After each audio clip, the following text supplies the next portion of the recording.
स्वस्ति निवास के भूमि पूजन समारोह में मंच पर उपस्थित हमारे देश के लौह पुरुष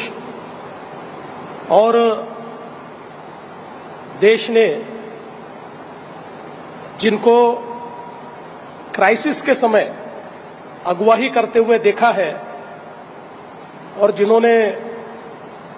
370 जैसा निर्णय आदरणीय प्रधानमंत्री जी के नेतृत्व में लिया, ऐसे हमारे आदरणीय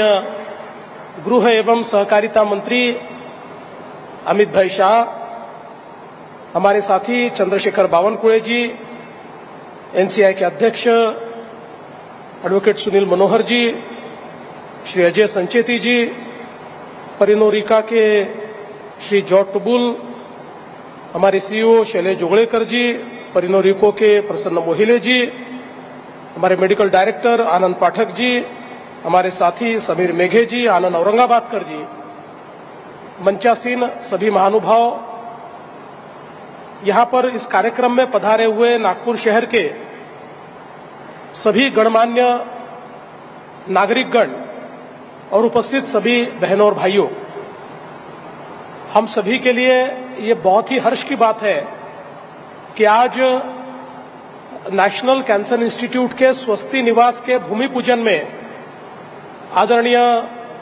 अमित भाई शाह यहां पधारे हैं। मैं हम सभी की ओर से उनका बहुत बहुत स्वागत करता हूं। हम सब लोग ये चाहते थे कि जिस समय नेशनल कैंसर इंस्टीट्यूट का उद्घाटन हुआ उस समय वे आए, उन्होंने स्वीकृति भी दी थी। आदरणीय सरसंघ चालक जी के साथ प्रमुख अतिथि के रूप में वे उपस्थित रहने वाले थे, किंतु उसी रात कुछ नेशनल इमरजेंसी आने के कारण उन्हें रुकना पड़ा और उन्होंने मुझे कहा कि मैं अगले किसी भी कार्यक्रम में आऊंगा, आप जब बुलाएंगे तो मैं आऊंगा। तो मुझे बहुत खुशी है कि आज नेशनल कैंसर इंस्टीट्यूट का ये एक जो दूसरा बहुत महत्वपूर्ण कार्यक्रम है, स्वस्ति निवास, जो हमने अपने कैंसर पीड़ितों के परिवार को रहने की जगह मिले, इस दृष्टि से तैयार किया हुआ है, क्योंकि हम सब लोग जानते हैं कि कैंसर में बड़े लंबे समय तक ट्रीटमेंट चलती है और हम लोग कई बार ये देखते थे, वैसे तो पहले दिन से तय किया था कि इस प्रकार की व्यवस्था करेंगे, लेकिन फर्स्ट प्रायोरिटी ये हॉस्पिटल था। तो कई बार रात में जब मैं वहां आता था तो हॉस्पिटल के लॉन पर कई लोग सोए हुए दिखते थे, तो थोड़ा मन को दुख भी होता था। इसलिए हम लोगों ने तय किया कि इसको हम जल्दी पूरा करेंगे और आज मुझे बहुत खुशी है कि इसका भूमि पूजन आज हुआ है और जल्द ही ये व्यवस्था खड़ी होगी तो पेशेंट्स के जो रिश्तेदार हैं उनके लिए भी यहाँ पर लंबे समय तक रुकने की व्यवस्था होगी। मैं एनसीआई का बहुत बहुत अभिनंदन करना चाहता हूँ, एनसीआई की पूरी टीम का, कि जिन्होंने इस हॉस्पिटल को बहुत अच्छे तरीके से विकसित किया है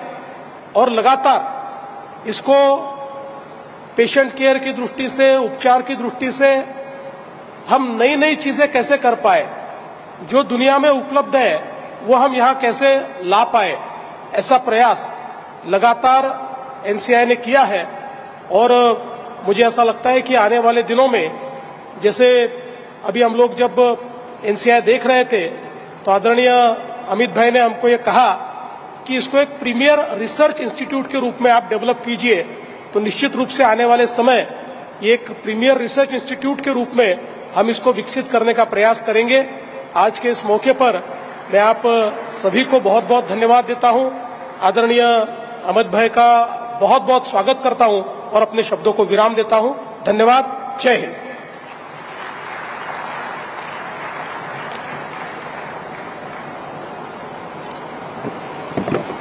धन्यवाद सर। अब मैं हमारे अति विशिष्ट मुख्य अतिथि श्री अमित भाई शाह, भारत के गृह एवं सहकारिता मंत्री को विनंती करती हूं कि वो हमें संबोधित करें और आशीर्वचन दें।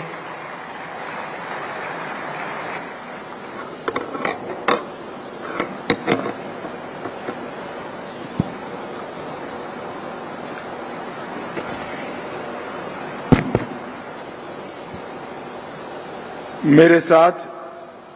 आज मंच पर उपस्थित जिन्होंने इस नेशनल कैंसर इंस्टीट्यूट का शुरू से ही एक बीज के रूप में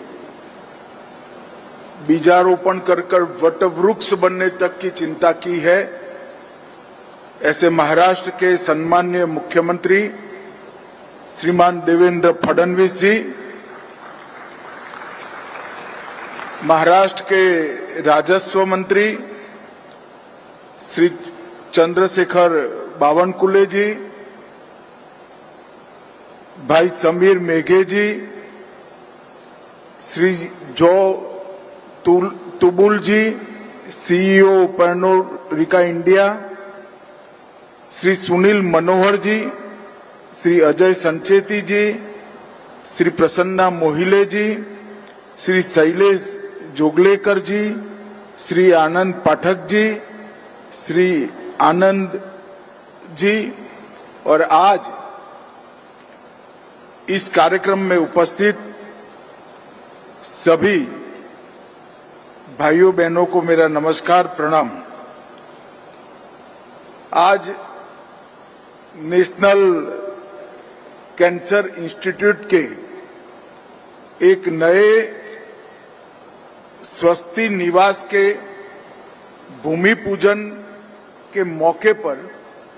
मैं आप सबके सामने उपस्थित हूं। ये मेरे लिए बहुत हर्ष की बात है। ये बात सही है कि मुझे आना था नेशनल कैंसर इंस्टीट्यूट के उद्घाटन समारोह में, मगर उस वक्त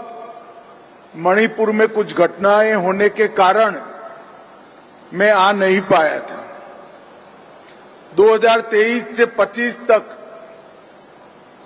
देवेंद्र जी को मैंने वादा किया था कि मैं इंस्टीट्यूट के अगले कार्यक्रम में जरूर आऊंगा, तो देवेंद्र जी का फिर से निमंत्रण आते ही मैंने तुरंत निमंत्रण स्वीकार कर यहां आने का। यहां आते वक्त नेशनल कैंसर इंस्टीट्यूट के लिए काफी सारी चीजें मुझे मालूम थी, मगर आज इस सार्वजनिक कार्यक्रम में मैं सबके सामने कहना चाहता हूं, मैंने बहुत ग्रोइंग इंस्टीट्यूशन देखे हैं। कई सारे ग्रोइंग इंस्टीट्यूशन का मैं हिस्सा भी रहा हूं और मैं स्पष्ट रूप से मानता हूं कि आने वाले दिनों में भारत के सबसे अच्छे कैंसर इंस्टीट्यूट में अपना ये नेशनल कैंसर इंस्टीट्यूट शामिल होगा। क्योंकि जिस इंस्टीट्यूट के पीछे कर्मठ लोग होते हैं, जिस इंस्टीट्यूशन की नींव में सेवा का भाव होता है और जो इंस्टीट्यूशन चलाने में समाज में कोई दुखी न रहे ऐसी उदात्त कल्पना होती है, वो ही इंस्टीट्यूशन पनपते भी है, बढ़ते भी है और लंबे समय तक सेवा करते हैं। मित्रों, आज देवेंद्र जी और शैलेश जी दोनों यहां बैठे हैं। उनकी उपस्थिति में बोलना मेरे लिए थोड़ा क्षोभजनक है, मगर मैं दोनों का विशेष जिक्र करना चाहता हूं। दोनों के व्यक्तिगत जीवन में,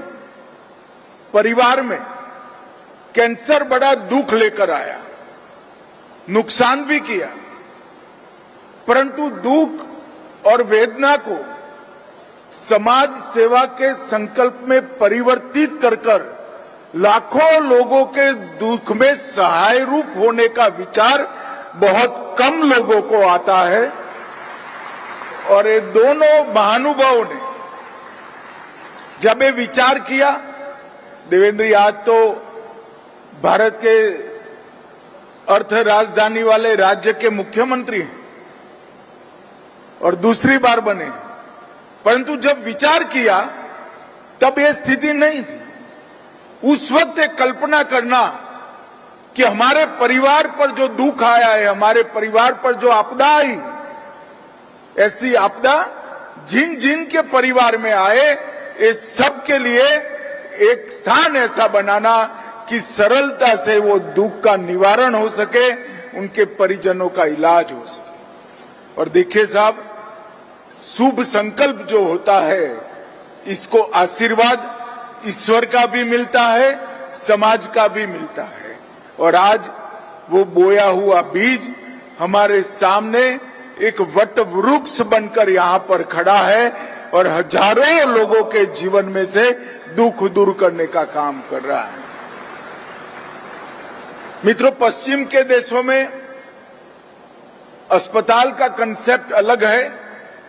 और हमारे समाज की रचना, हमारी कुटुंब व्यवस्था और हमारे परिजनों के प्रति लगाव, ये हमारी संस्कृति अलग है। पश्चिम के देशों में जब कोई बीमार होता है तो पेशेंट को अस्पताल के हवाले करते हैं, जब रिपेयर हो जाता है, स्वस्थ हो जाता है,